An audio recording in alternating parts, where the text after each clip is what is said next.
I sent a simple text. Flight lands at 300 p.m. Can someone pick me up? No one replied with a yes. My brother said, try Uber. My mother asked, why didn't you plan better? That was it. No condolences, no comfort, just silence. I had just buried my husband, a military funeral, a folded flag in my lap. And the people I called family couldn't be bothered to show up. But they didn't know what I brought back with me or who would be waiting at the curb. They didn't see it coming, but they would very soon. Rebecca Moore sat in her assigned window seat, row 22, seat A, her palms still trembling slightly from the final salute. Her black dress still smelled faintly of jet fuel from the C-17 military transport, and her fingers clenched around the triangle folded flag resting in her lap, like it was the last thing tethering her to Liam, 39 years old and already a widow. That word felt foreign in her mouth, like it belonged to a time-worn woman with grey hair and a tired smile, not someone who still had a half-used bottle of her husband's shampoo sitting in the shower. She had been quiet the entire boarding process. No small talk, no eye contact. The soldier who had walked her to the gate had nodded once and disappeared without a word. She respected that some grief didn't need to be filled with noise. As the plane began its slow crawl toward the runway, she opened her phone. The group chat stared back at her, family. There were 5 members, her mother, Linda, her brother, David, David's wife, her younger cousin, Rachel, and her. 5 people, enough to form a circle or to leave someone outside of it. She started typing. No dramatic punctuation, no desperate emojis. Just flight lands at 300 p.m. Can someone pick me up? It was a small ask, a reasonable one. She could have ordered a ride, sure, but she didn't want to. Not today. Not after burying her husband thousands of miles from home. Not when her entire body ached. Not just from exhaustion, but from the gaping hole left behind by the man who used to call her Beaks when no one else was listening. She hit send as the engines began to hum louder.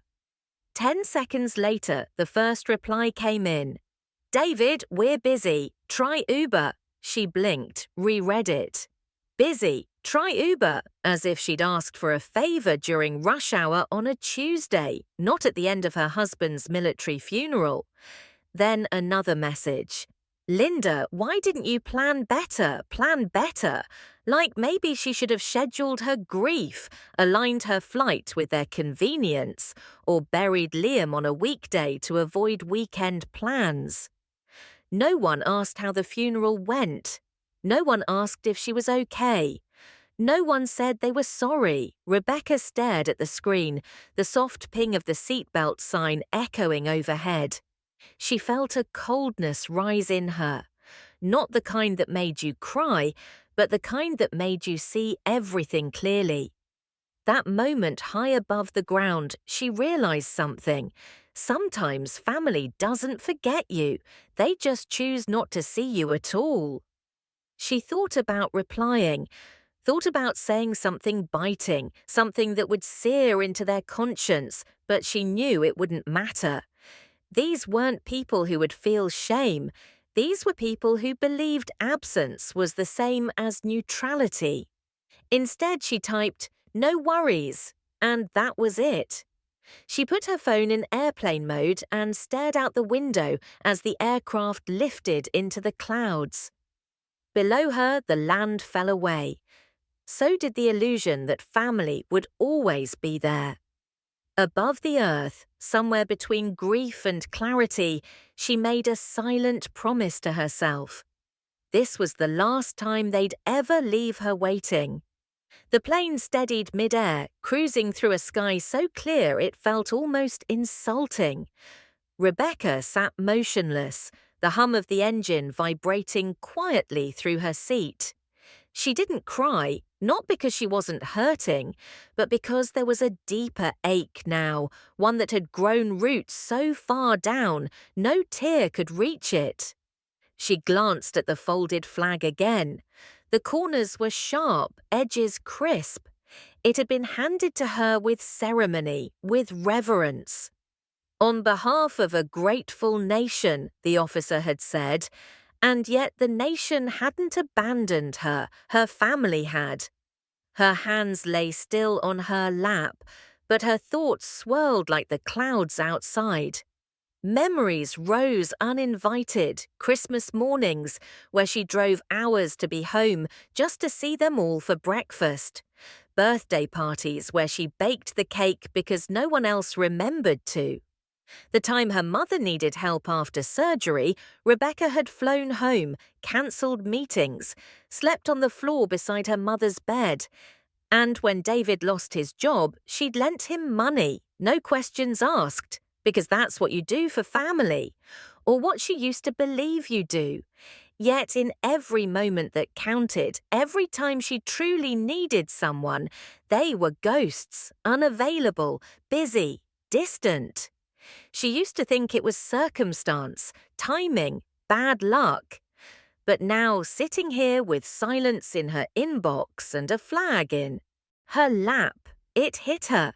It wasn't bad luck, it was choice. They had chosen not to be there repeatedly. She had always excused it, always reasoned through their absence.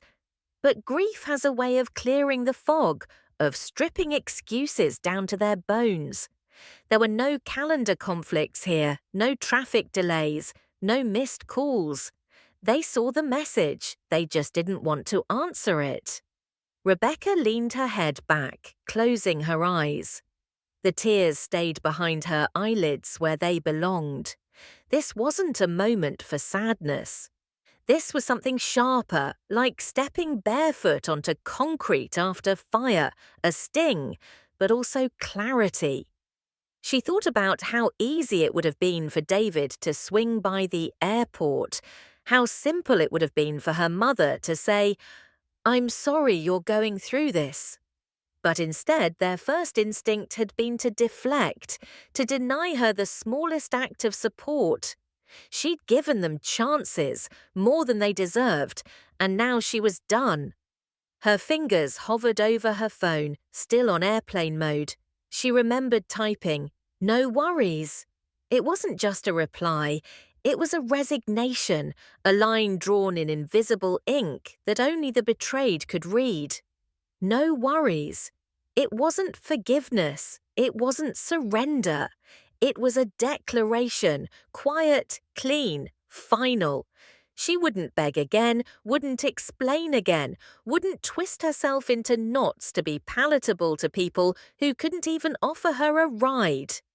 Rebecca sat in that cabin thousands of feet above a world that had proven itself too small for her grief, and realized something else. She wasn't alone because she was unloved. She was alone because she'd been giving love to people who didn't know how to return it. The thought didn't devastate her. It liberated her. She opened her eyes, looked out at the endless stretch of sky and whispered only to herself, "Never again." The man beside her shifted, glanced her way. She smiled politely, then turned back to the window. She had survived the burial. She would survive this too, but next time when she landed, she wouldn't be looking for anyone in that group chat. Not a single soul. They had made their choices, and she was finally making hers. The plane touched down with a soft jolt, and a slow round of seatbelt clicks followed like a chorus. Rebecca remained seated, her fingers still locked around the flag in her lap. She didn't rush to stand. There was no one waiting for her at the gate, no eager faces pressed against the glass, no signs with her name, no open arms, just the steady crawl of passengers grabbing their bags and hustling toward the exits, toward someone waiting for them. She adjusted the collar of her black coat, still stiff from the European chill, and stood when the line ahead cleared. The triangle of cloth was still pressed tightly to her chest, as if letting go of it would dissolve what little remained of Liam. Her shoes made no sound on the jet bridge as she stepped into the terminal. Voices filled the air, laughter, greetings, kids squealing as they spotted grandparents. All around her, reunions played out in real time, scenes of connection unfolding as if choreographed. Rebecca moved through them like a shadow, untouched, unnoticed. The only person in black in a sea of colour, she reached baggage claim. Even though she had no checked bags, her carry-on held everything she had brought home. A flag, a photo, a copy of the folded obituary. That was all. That was enough. Standing near Carousel 3, she watched a young man embrace a woman who practically jumped into his arms. The woman was crying, laughing through her tears. Rebecca looked away. She pulled out her phone. No new messages. She hadn't expected one, but some part of her, some naive corner, still clinging to old habits, had hoped for a last-minute change of heart. A simple, "We're here, where are you?" Anything. But the screen was still blank, and the silence was loud. She exhaled slowly and began to walk toward the exit. Her heels clicked softly against the tile, drowned out by the rolling wheels of luggage and the excited chatter of travellers. As she stepped outside, the air hit her, humid, thick with the scent of jet fuel and exhaust. The sky was the colour of old dishwater, and the curb was crowded with cars pulling in and out, hazard lights blinking like impatient hearts. Rebecca paused, scanning the line of vehicles. No one waved, no one called her name. Of course they didn't. Then she saw it. Parked farther down the line, away from the crowd, a black SUV sat still, hazard lights glowing amber. At first she assumed it was a rideshare. Clean tinted windows, nondescript, waiting like any other pickup. But something about its stillness felt different. It wasn't jostling for position, it wasn't honking, it was just waiting. Her heart thudded once, unsure. She walked slowly toward it, her grip tightening on the flag. As she approached, the driver's door opened. A man in full maroon dress uniform stepped out. He moved with purpose, heels, clicking sharply on the concrete. He walked to the passenger side, opened the rear door and stood at attention. Rebecca stopped a few feet away, blinking. Then the rear passenger door opened and two more Marines stepped out. One woman, one man. They said nothing. They didn't need to. Rebecca's breath caught. She wasn't alone. They stood in formation, not rigid, not robotic, but strong, deliberate human shields against the indifference she had just walked through. The first Marine, a staff sergeant by his insignia, gave a small nod. "Mrs. Moore," he said, just her name, no apology, no explanation, just acknowledgement. She didn't cry, not yet. She stepped into the vehicle, the flag still in her hands, the door closed softly behind her. The SUV pulled away from the curb and through the tinted glass. She could still see families reuniting, unaware of the quiet scene unfolding yards away. What they didn't see was this. Rebecca Moore hadn't been forgotten. Just as the SUV eased into traffic, Rebecca sat in silence, the folded flag resting in her lap like a second heartbeat. The three Marines flanked her in the back seat, two on either side and one up front with the driver. They didn't speak, they didn't need to. Their presence said more than words ever could. The drive was slow, deliberate. Rebecca gazed out the window as familiar city streets rolled past. But today they looked different, muted, distant. She had once walked these sidewalks with Liam during brief stints of leave. They used to joke that airports were their real home, always arriving, always leaving, never staying long enough to unpack emotionally. They pulled up outside the terminal's departure loop, an unusual move, but one that had been pre-cleared through quiet coordination with Liam's unit. The Marines exited first. The staff sergeant opened Rebecca's door, extending a hand, not as a formality, but as a gesture of respect. She stepped out.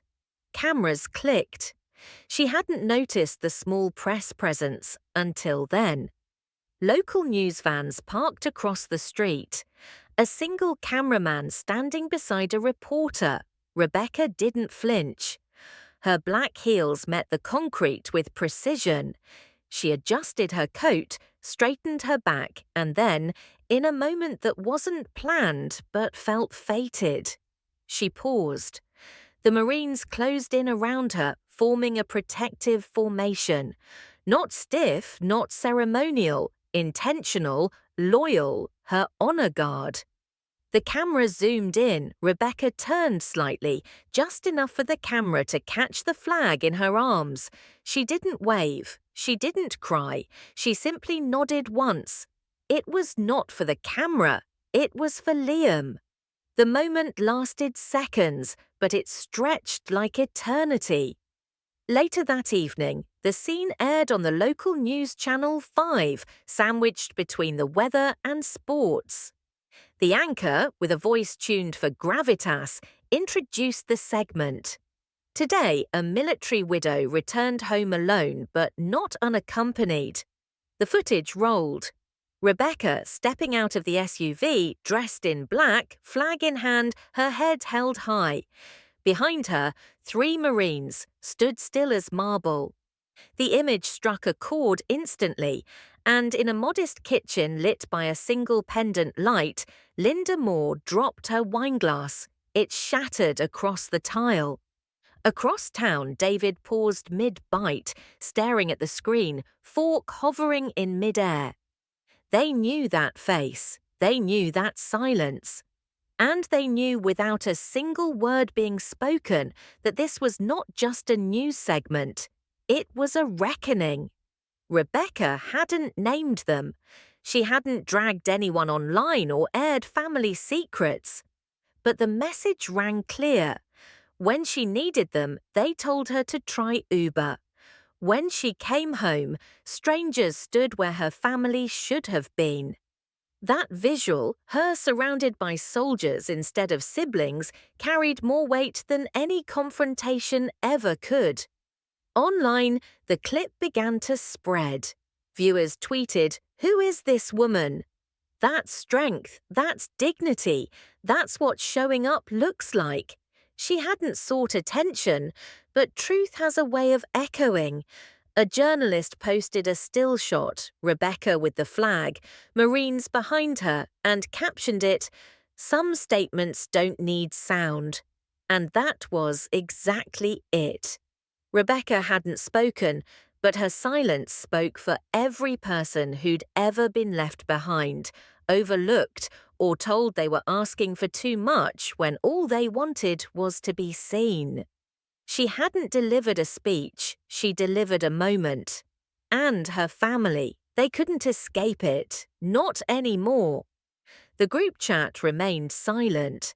Hours had passed since the news segment aired, since Rebecca's image, flanked by 3 Marines and wrapped in grief, had been broadcast across the city. Yet not a single bubble appeared in the thread labelled family. The same thread where birthdays were announced, baby photos shared, memes posted. Now it was a ghost town. Rebecca didn't open it again. She didn't need to. Instead, she watched from a distance as the internet did what her clicking sharply on the concrete. He walked to the passenger side, opened the rear door, and stood at attention. Rebecca stopped a few feet away, blinking. Then the rear passenger door opened and 2 more Marines stepped out. 1 woman, 1 man. They said nothing. They didn't need to. Rebecca's breath caught. She wasn't alone. They stood in formation, not rigid, not robotic, but strong, deliberate, human shields against the indifference she had just walked through. The first Marine, a staff sergeant by his insignia, gave a small nod. "Mrs. Moore," he said, just her name. No apology, no explanation, just acknowledgement. She didn't cry, not yet. She stepped into the vehicle, the flag still in her hands. The door closed softly behind her. The SUV pulled away from the curb and through the tinted glass. She could still see families reuniting, unaware of the quiet scene unfolding yards away. What they didn't see was this: Rebecca Moore hadn't been forgotten. Just as the SUV eased into traffic, Rebecca sat in silence, the folded flag resting in her lap like a second heartbeat. The three Marines flanked her in the back seat, two on either side and one up front with the driver. They didn't speak, they didn't need to. Their presence said more than words ever could. The drive was slow, deliberate. Rebecca gazed out the window as familiar city streets rolled past. But today, they looked different, muted, distant. She had once walked these sidewalks with Liam during brief stints of leave. They used to joke that airports were their real home, always arriving, always leaving, never staying long enough to unpack emotionally. They pulled up outside the terminal's departure loop, an unusual move, but one that had been pre-cleared through quiet coordination with Liam's unit. The Marines exited first. The staff sergeant opened Rebecca's door, extending a hand, not as a formality, but as a gesture of respect. She stepped out, cameras clicked. She hadn't noticed the small press presence until then. Local news vans parked across the street. A single cameraman standing beside a reporter. Rebecca didn't flinch. Her black heels met the concrete with precision. She adjusted her coat, straightened her back, and then, in a moment that wasn't planned but felt fated, she paused. The Marines closed in around her, forming a protective formation. Not stiff, not ceremonial, intentional, loyal, her honor guard. The camera zoomed in. Rebecca turned slightly, just enough for the camera to catch the flag in her arms. She didn't wave, she didn't cry, she simply nodded once. It was not for the camera, it was for Liam. The moment lasted seconds, but it stretched like eternity. Later that evening, the scene aired on the local news channel 5, sandwiched between the weather and sports. The anchor, with a voice tuned for gravitas, introduced the segment. Today, a military widow returned home alone but not unaccompanied. The footage rolled. Rebecca stepping out of the SUV, dressed in black, flag in hand, her head held high. Behind her, three Marines stood still as marble. The image struck a chord instantly, and in a modest kitchen lit by a single pendant light, Linda Moore dropped her wineglass. It shattered across the tile. Across town, David paused mid-bite, staring at the screen, fork hovering in mid-air. They knew that face. They knew that silence. And they knew without a single word being spoken that this was not just a news segment.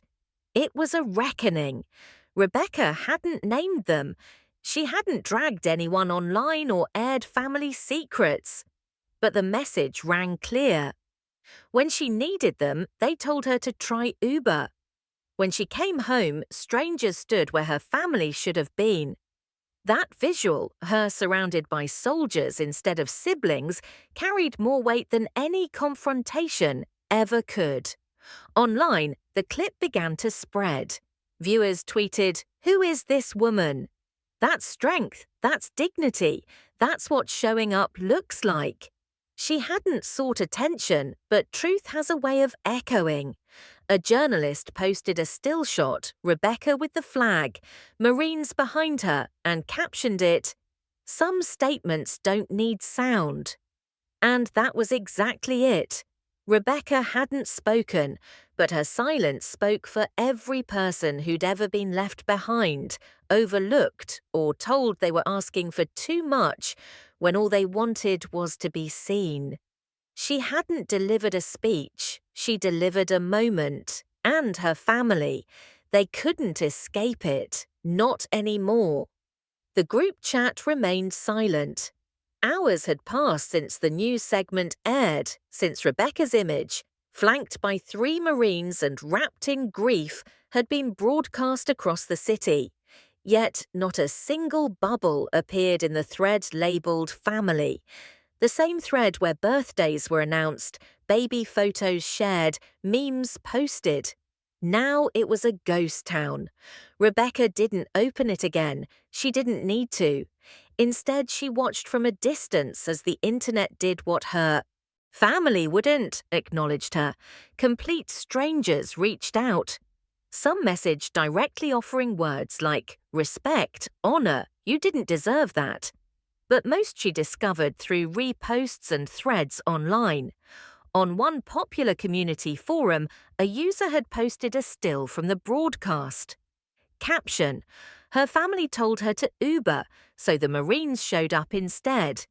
It went viral within hours. Rebecca's phone lit up with mentions, shares, screenshots, but she didn't engage. She let the story breathe on its own. By mid-afternoon, her sister-in-law, Amanda, sent a private message, not in the group chat, but directly to Rebecca. Amanda, was that you on the news? Rebecca stared at the message. She didn't answer. Amanda didn't follow up. A part of her wondered if Amanda genuinely didn't know or if it was just guilt masquerading as curiosity. Either way, silence was her reply. The real twist came not from the family, but from the internet. People began asking questions. Who was this woman? Why was she alone? Why didn't her family meet her? Someone found a photo from Linda's social media. A cheerful 4th of July memory. 2 kids, maybe 7 or 8 years old, holding flags at a parade. The caption read, "Family above all, always." At first, it seemed like a generic tribute post, but the timestamp gave it away. It had been posted that morning, mere hours after the news segment aired. Rebecca saw it in a screenshot forwarded by a friend. Her mother hadn't reached out directly. Instead, she had tried to rewrite the narrative, a digital smoke bomb. What Linda hadn't anticipated, though, were the comments. The top one read, "You didn't even pick her up from the airport." Liked, shared, replied to. Another user posted, "So family above all, unless it's inconvenient." The replies snowballed, no vitriol, just surgical precision, truth amplified by strangers who could spot performative love from a mile away. Rebecca didn't comment. She didn't need to. Each share, each comment was a reminder. People were paying attention and they weren't buying the fiction. Linda removed the post later that night, but by then screenshots had already made the rounds. David, meanwhile, remained completely silent. No message, no call, not even a passive-aggressive like on one of her photos. Nothing. It wasn't surprising. It was confirming. Rebecca sat in her small apartment, still in black, the flag folded neatly on the coffee table. She wasn't celebrating, but she wasn't hurting in the same way either. This fallout wasn't an explosion. It was erosion. Quiet, slow, irreversible. The people who should have stood beside her had chosen instead to hide behind silence, but others were speaking now, and the volume was rising. The message came at 11:17 p.m. No greeting, no punctuation, just 5 hollow words that hit harder than he probably realized. David didn't think it was that serious. Rebecca read it once, then again and again. She wasn't sure what stunned her more, The casual tone or the complete lack of acknowledgement, as if what had just unravelled across the city was some misunderstanding, a social faux pas, a scheduling hiccup, as if burying a husband overseas and coming home alone was just another minor inconvenience. She didn't scream, didn't throw her phone. She just stared at the screen with the same cold, steady stillness she had mastered since the moment she boarded that plane. Then she typed back, "No fluff, no rage, just you made your choice." So did I. She hit send and didn't wait for a reply. He didn't send one, and that was fine, because this was no longer about them. The next morning, she got the call, Channel 5 News, the same station that had aired the silent footage of her arrival. The producer's voice was warm but professional, carefully measured. "Ms. Moore, we'd like to invite you to speak on camera, not just a segment, your story." Rebecca paused, the silence on her end stretching long enough to make the producer fidget. She could hear him breathing. Then she said yes, not for fame, not for validation, but because silence when left too long becomes consent. And she was done consenting to invisibility. The interview was scheduled 2 days later. No bright lights, no dramatic music, no cue cards, just a clean studio, a calm anchor, and a camera lens fixed on her. She wore a simple black blouse and pinned Liam's insignia just above her heart. Her hair was pulled back, her face bare except for a thin line of eyeliner. She didn't want to look polished. She wanted to look real. The anchor started gently. "Can you tell us what happened when you landed?" Rebecca took a breath. Not shaky, not dramatic, solid. "I buried my husband with honor," she said slowly, and came home to silence. The cameraman stopped moving. The room itself stilled. She told them everything. How she sent the message to the group chat. How the replies came back cold and clinical. How no one asked if she was okay. How the Marines showed up when her family didn't. She never said her brother's name, never said her mother's. She didn't have to. The truth didn't need names to land like thunder. "People think grief is loud," she said near the end, "but sometimes it's quiet. Sometimes it walks beside you through an airport unnoticed. Sometimes it sits in a group chat that no one replies to." The anchor, visibly moved, simply nodded. When the segment aired that night, prime time, 6 full minutes without interruption, Rebecca didn't watch it live. She didn't need to. She sat by her window sipping tea while her city heard the truth from her lips. Her phone buzzed with messages, but she let them pile up. Elsewhere, in a certain living room, a mother sat frozen with the remote in her hand. In a condo across town, a brother turned off the TV halfway through and poured himself a second drink. And across thousands of living rooms, strangers sat in silence, not of guilt, but of recognition because they had seen her, they had heard her, and now so had everyone else. 2 days after the interview aired, the letters started to arrive. Not emails, not DMs, actual letters, stamped, handwritten, folded into envelopes that had travelled across states. Some came from across town, others from miles away. Their return addresses marked in careful cursive or blocky all caps. Rebecca hadn't expected them, but somehow the postal worker knew to knock gently and say, "You've been getting quite a few," before handing her the stack. She carried them inside like they were sacred. That night she opened the first one. A shaky hand had written, "My husband never made it back. You made me feel less alone." Rebecca read it twice, then a third time. Her fingers trembled, not with sadness, but with something else. Recognition, connection. The kind of knowing that didn't need shared geography, only shared ache. The second letter came from a woman in Montana. When I came home from my father's funeral, no one met me either. I cried alone in a hotel room, but your story made me feel brave again. More followed, some short, some long, some typed, some tear-stained. They didn't come just from widows. They came from veterans, from adult children, from people who had buried parents, siblings, friends, and come home to empty houses, quiet rooms, unanswered messages. And woven through all of them was one quiet theme. I thought it was just me. Rebecca sat on her living room floor, surrounded by envelopes, her hands resting in her lap. The folded flag sat beside her on the coffee table, the same one Liam had served under. For so long she had believed she was carrying its weight alone, but now she saw it differently. It wasn't just a symbol of what she'd lost. It was proof of what she still stood for.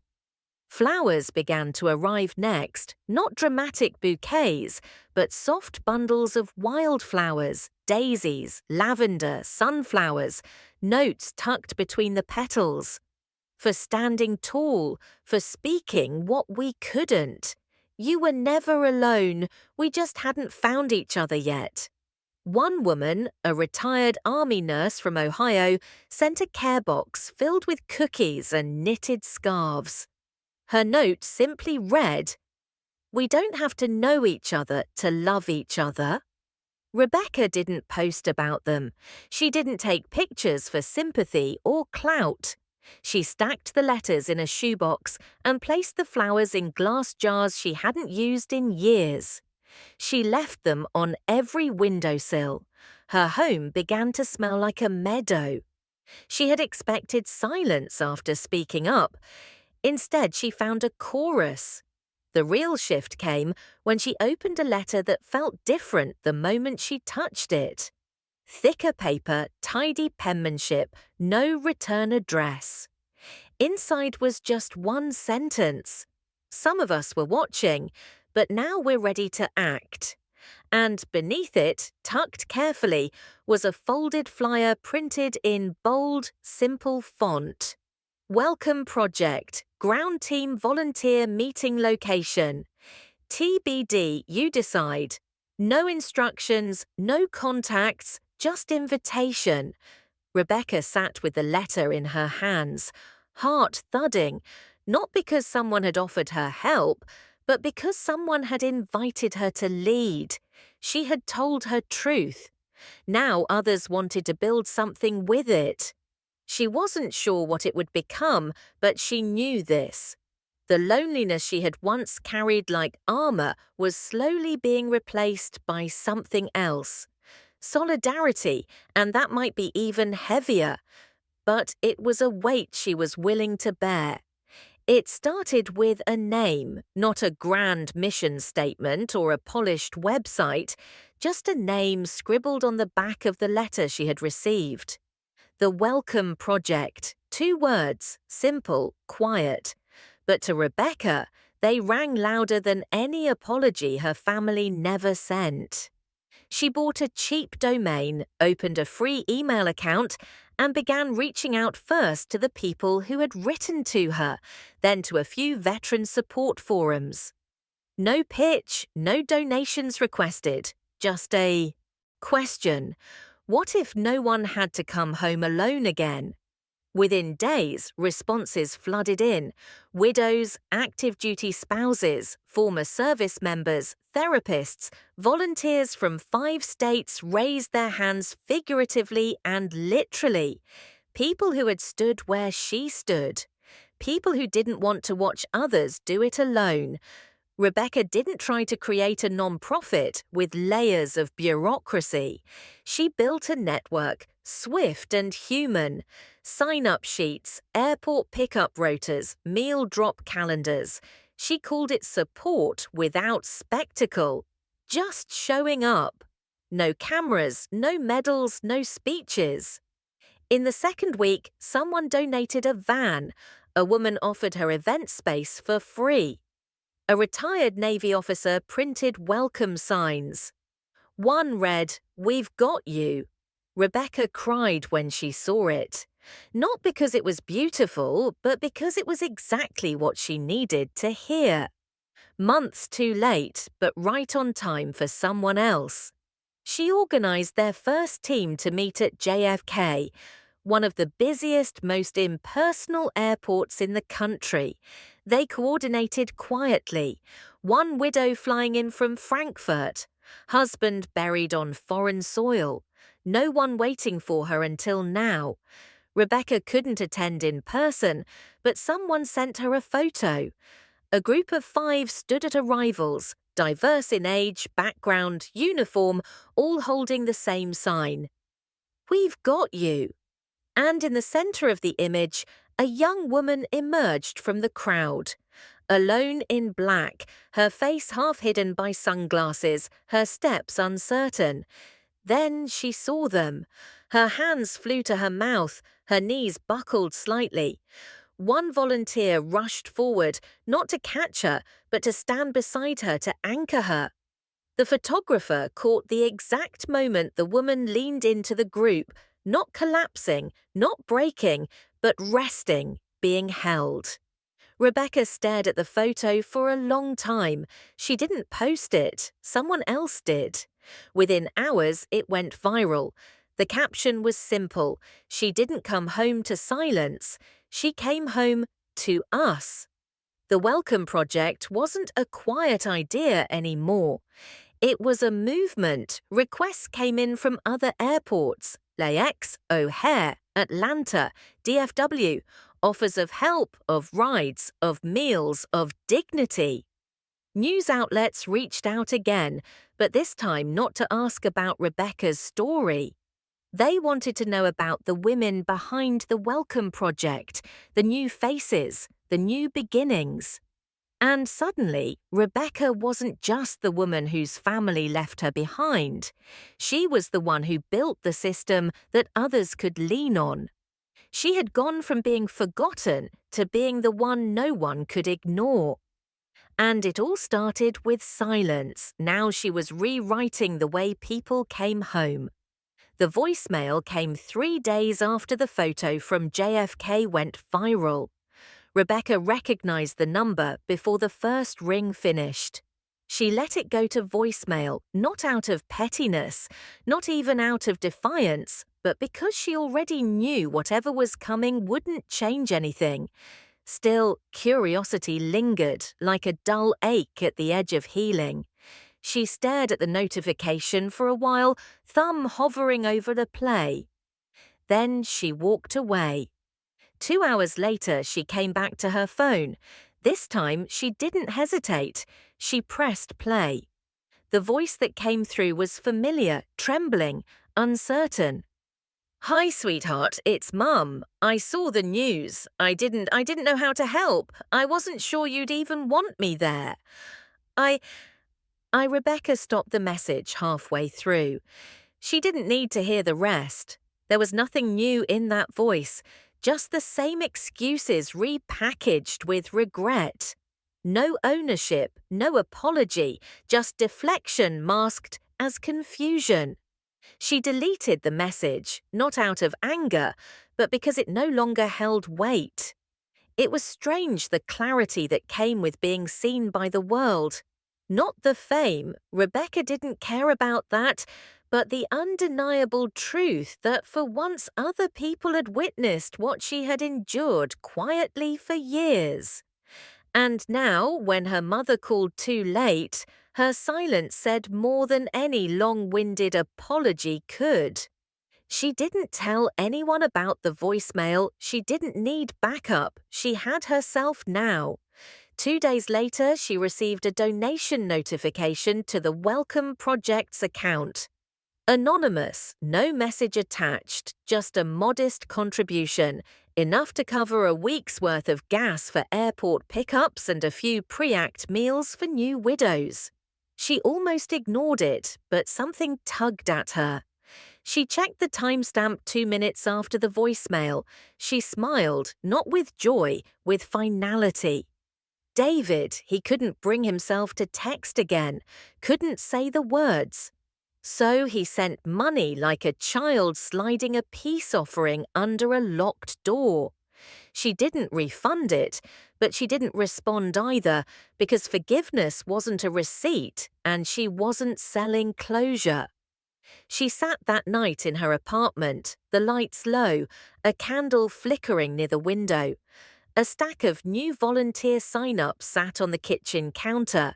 A batch of welcome kits waited by the door. Outside, a gentle rain began to fall. Rebecca opened her laptop and stared at the dashboard of the Welcome Project. Requests were coming in from all over, not just for pickups, but for connection, for healing, for someone to say, "You're not forgotten." And still silence from her family. Not a phone call, not a visit.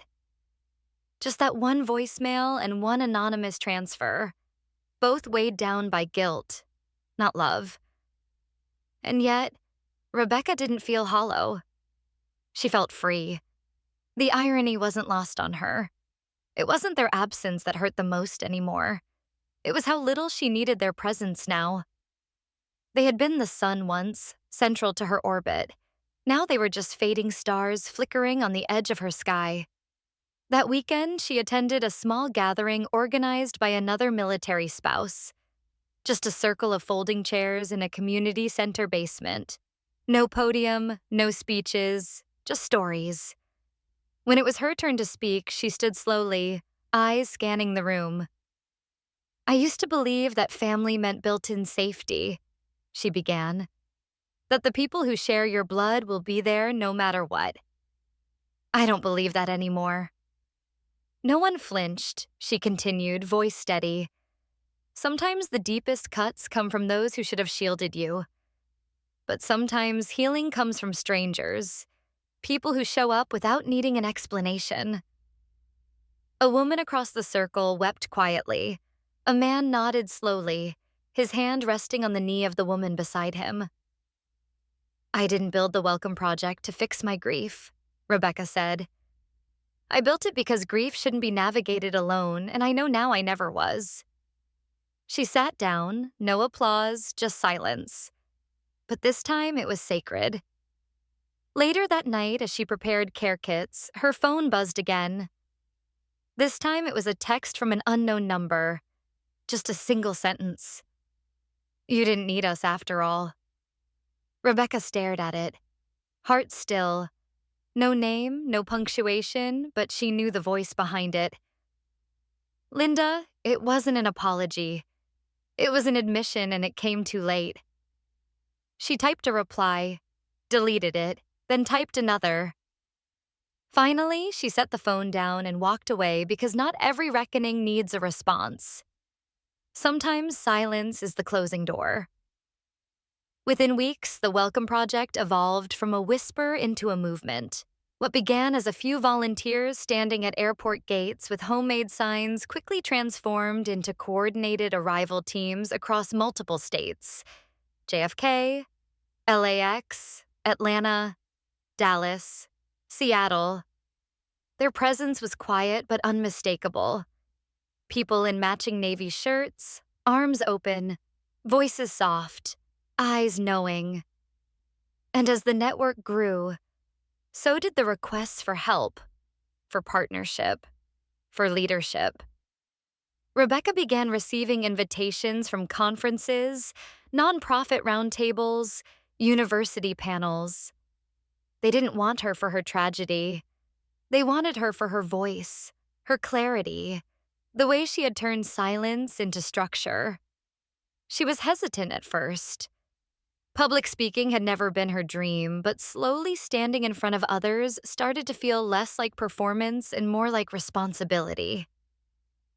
At one gathering for military family advocates, she stood before a modest audience in a high school auditorium.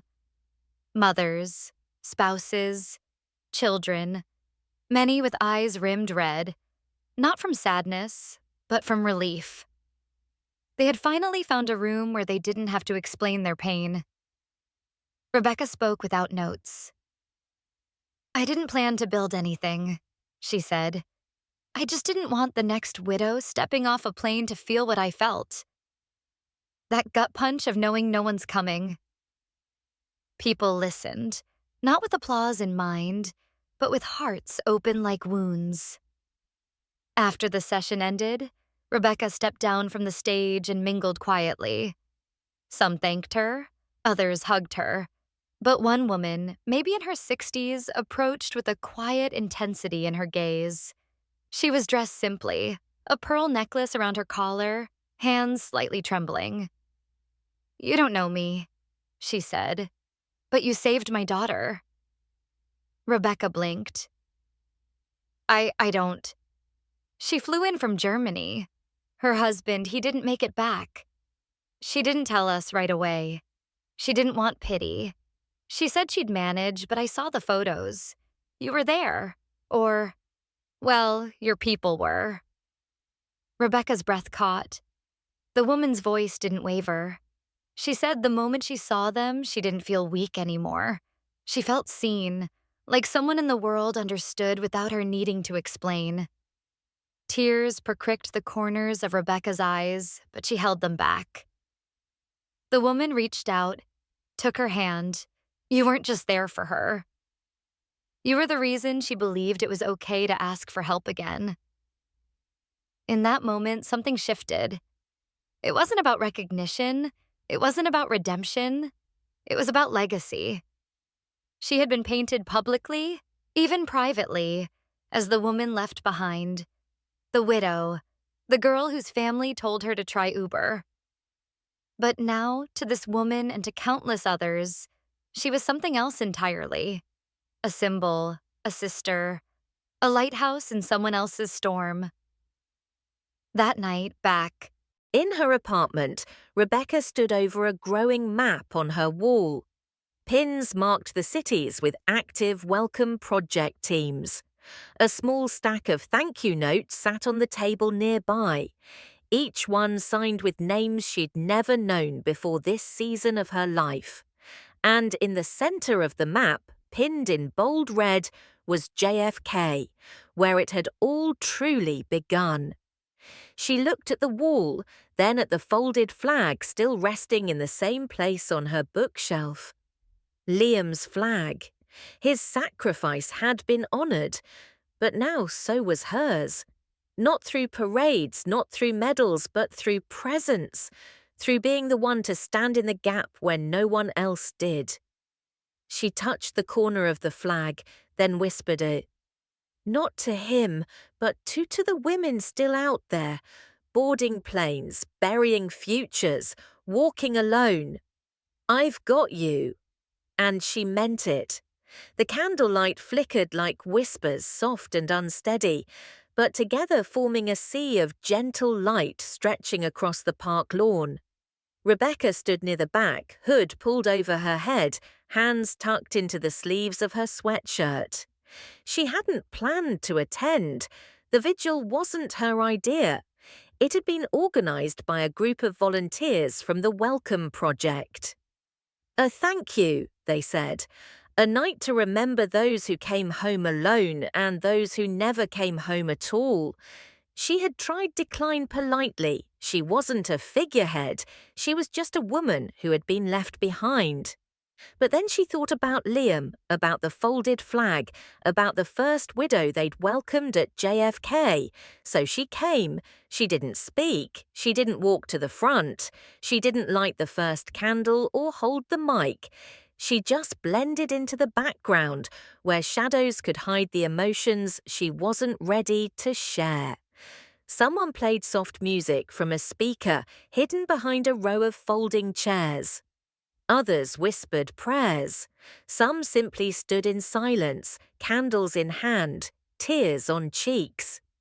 Then a girl stepped forward, no older than 16.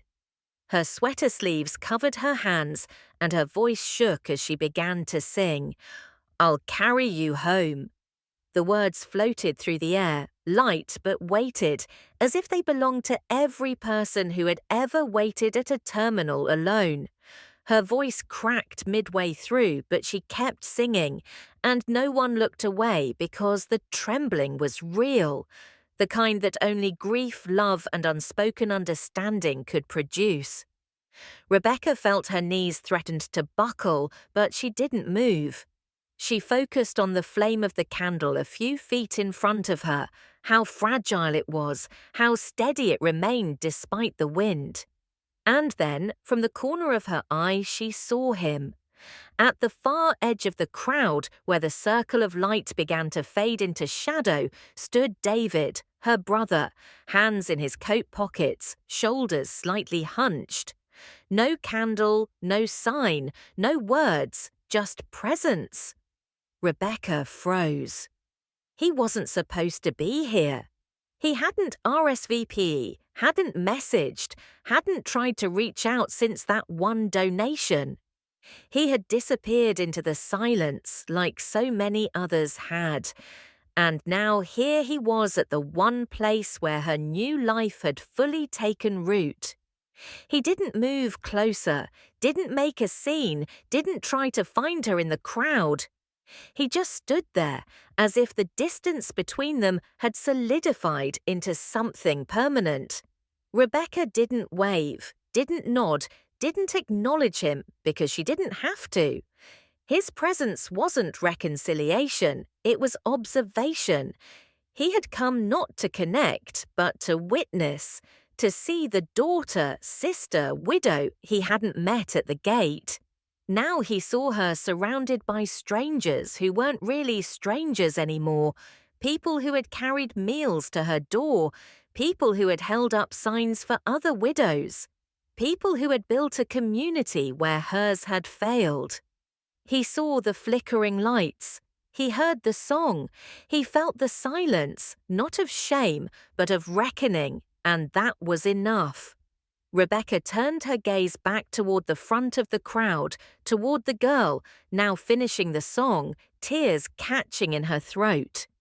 Toward the candles raised high toward the hope that had replaced the hollow.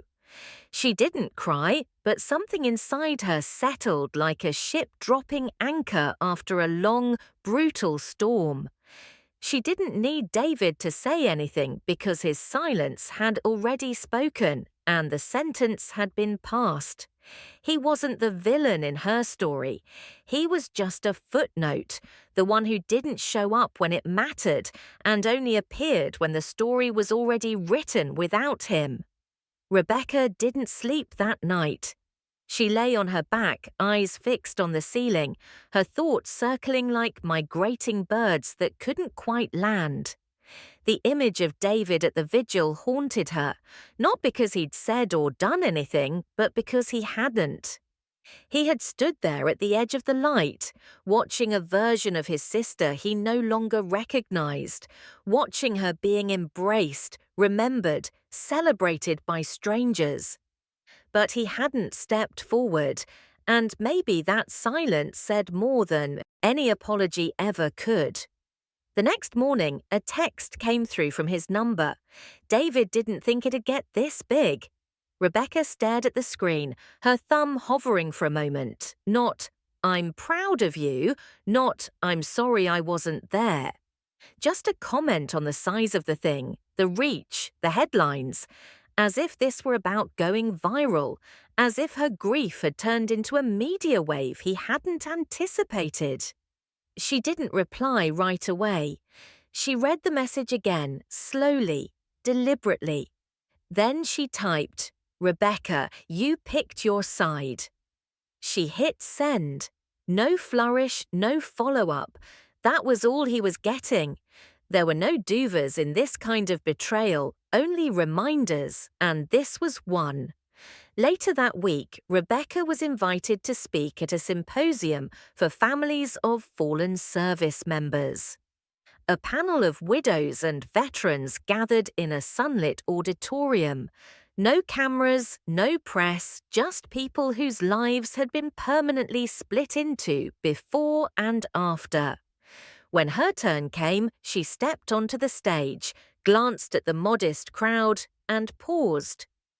"I used to think this story was just mine," she began, that I was the only one who came home alone, the only one who stood at the curb waiting for someone who never showed. Heads nodded around the room, but I know better now.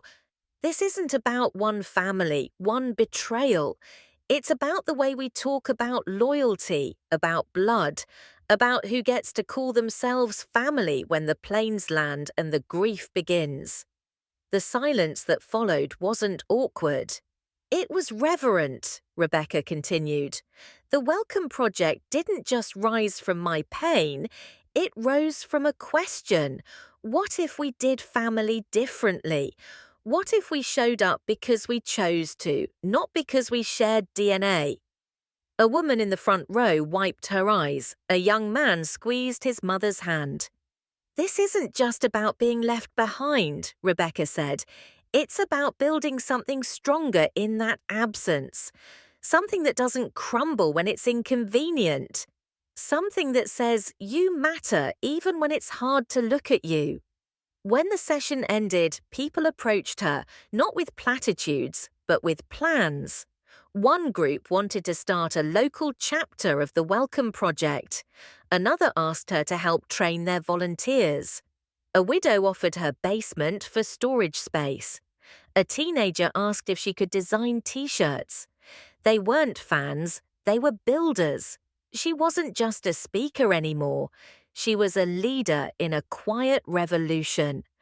Back at home, Rebecca received a letter from a college student who had seen her interview and used it as the foundation for a sociology thesis. The title, Chosen Families, Reimagining Loyalty in the Post-Grief Era.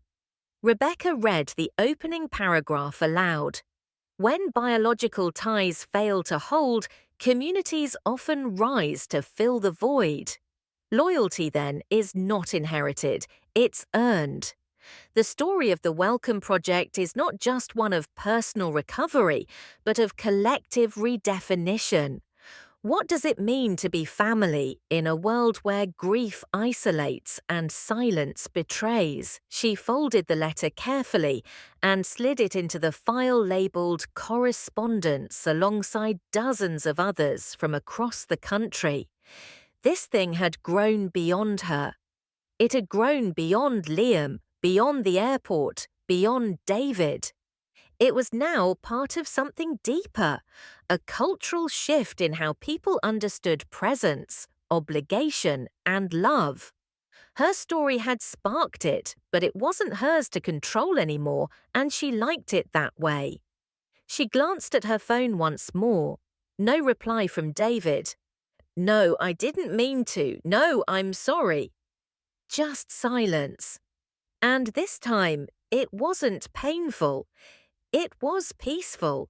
He had chosen his silence, and she had chosen to build something that made it irrelevant.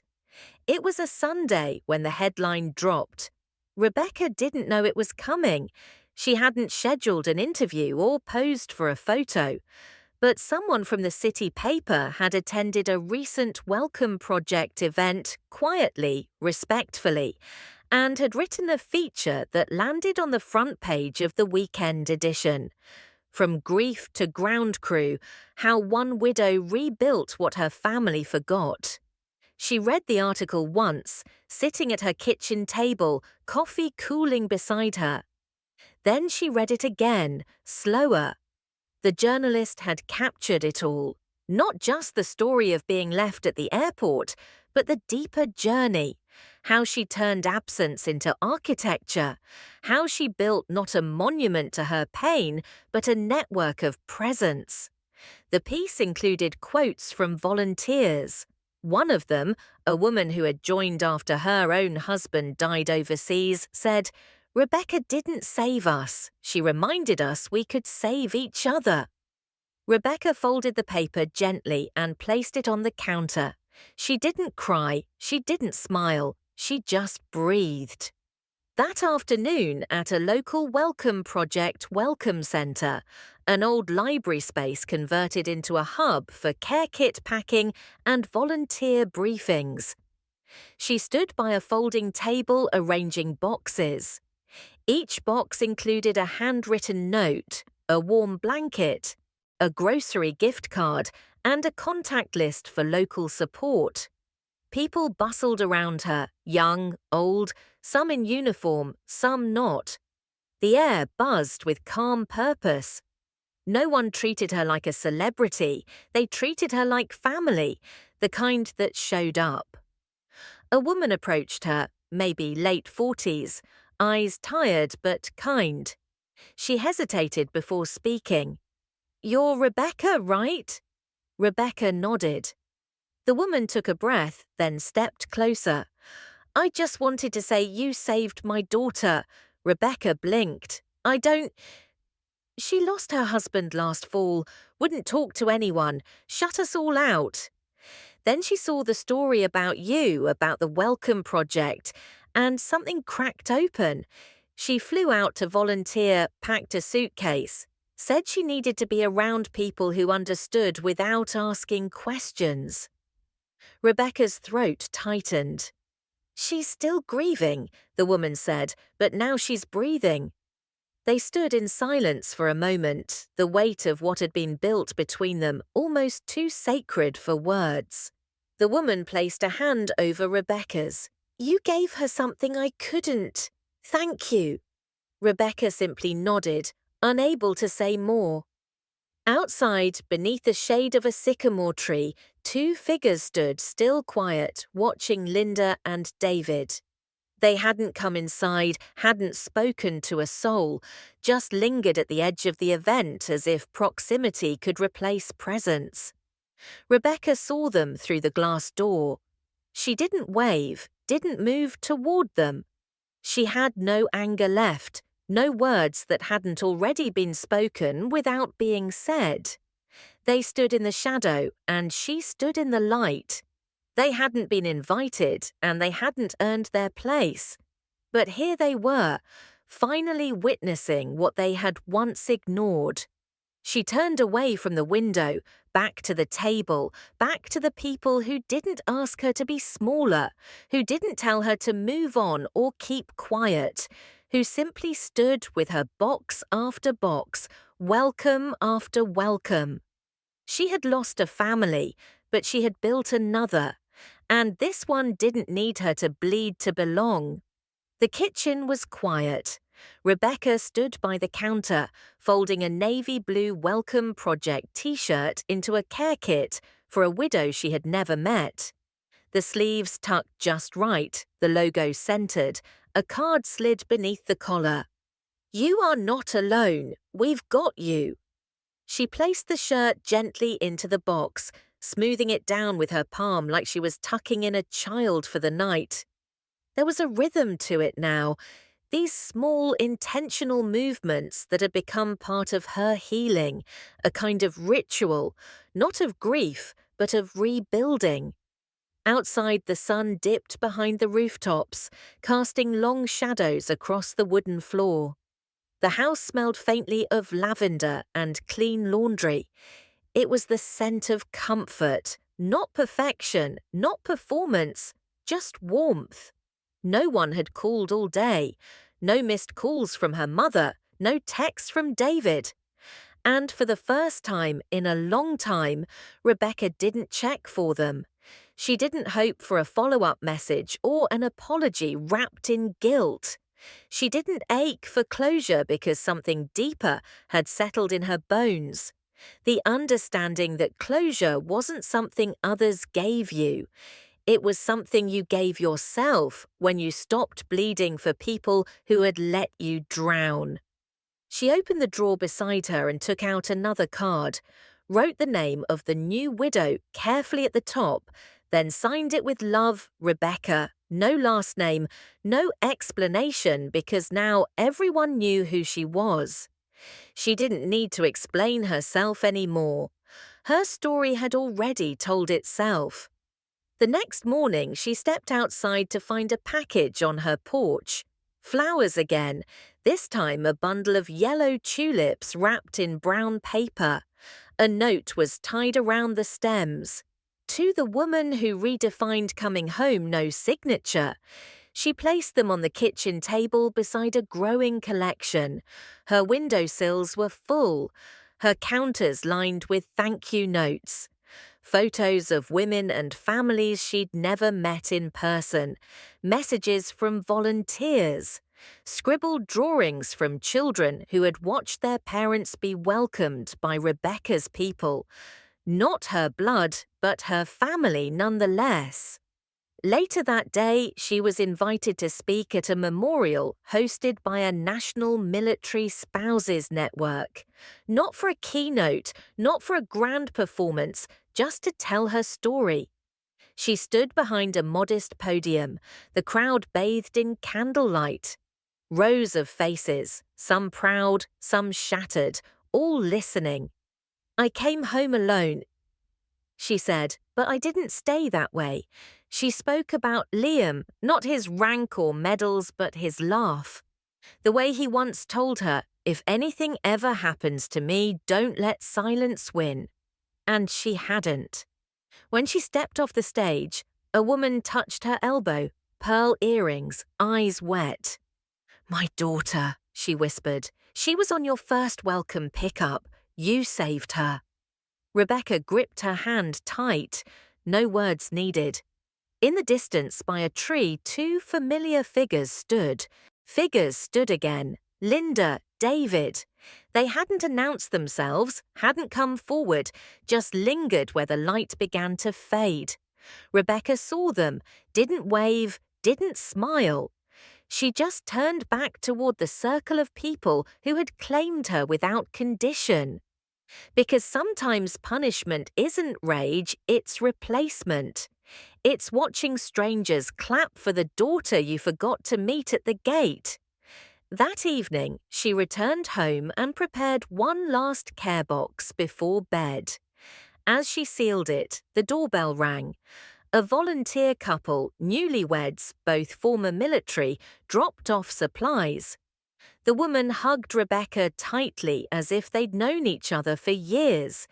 And in a way, they had not, through family, through truth, through survival, through the choice to stand when silence tells you to kneel. After they left, Rebecca stood in the kitchen alone, breathing in the stillness. And that's when it hit her, not as a dramatic revelation, but as something gentle. She wasn't the widow anymore. She wasn't the one whose family didn't show. She was Rebecca, the founder, the one people called when they didn't know who else would understand. The one whose name was whispered in waiting rooms, passed between women in uniform, printed in letters from across the country. No one called for her mother. No one mentioned David. No one asked what happened to them because the story had outgrown them.